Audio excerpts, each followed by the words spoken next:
Pumapalakpak ang solid fans ni Kim Chiu nang ibahagi ng makeup artist nitong si Jake Galvez ang regalo ng Chinita Princess sa kanya para ngayong Pasko. Nagpapakita kasi ito ng pagiging mayaman ni Kim Chiu ngayon. Sa kanyang TikTok, ipinakita ni Jake ang shopping bag na may nakasulat na brand ng item na nasa loob. Nagmumura ang pangalan ng shopping bag na may pangalang Prada. At sa pagkuha nito sa laman ng shopping bag, ibinida ni Jake ang regalo nitong sling messenger bag. Agad itong isinabit ni Jake sa kanyang katawan at ipinangalandakan agad ang pagiging generous ni Kim sa kanya. Bago pa inilantad ni Jake ang gift sa kanya ni Kim, ipinakita muna nito ang message ng aktres sa kanya sa card.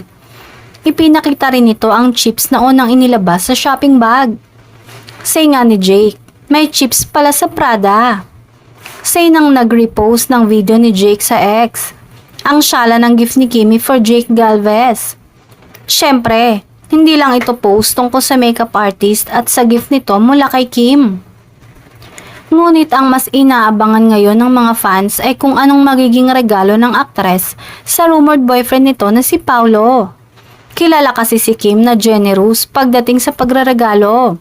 Ika nga, it's not about the price kung importante sa kanya ang tao.